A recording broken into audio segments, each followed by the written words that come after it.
पैठण तालुक्यातील गोदावरी नदीपात्रातून महसूल व पोलीस प्रशासनाच्या नाकावर टिच्चून बेसुमार अवैध वाळू उपसा सुरू असून पोलीस व महसूल प्रशासन जाणीवपूर्वक दुर्लक्ष करत असल्याचे बोलले जात आहे।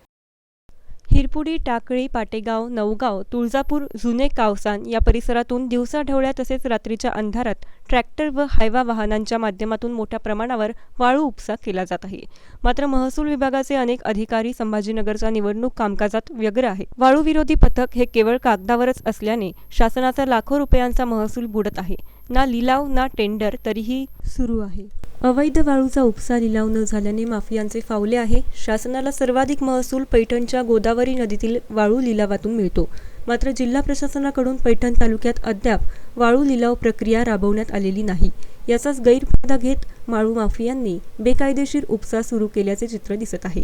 या वाळू चोरीला परिसरातील महसूल मंडळ अधिकारी व तलाठी यांचे सहकार्य मिळत असल्याने राजरोसपणे वाळू तस्करी सुरू आहे। पाचोड पोलिसांना प्रत्येकी शासनाकडून आर्थिक मोबदला मिळत असल्याने पाचोड पोलीस बघून न बघितल्याची भूमिका बजावत असल्याचे दिसून येत आहे। तहसीलदार ज्योती पवार या अधिकारी संभाजीनगर येथे राहून पैठण तहसील कार्यालयाचा कारभार हाकत असून या वाळू चोराकडून आर्थिक मलिदा गोळा करण्यासाठी नाऱ्या नावाच्या दलालांची नियुक्ती केल्याची चर्चा वाळू तस्करात सुरू आहे। गौतम बनकर, MCN न्यूज, पैठण।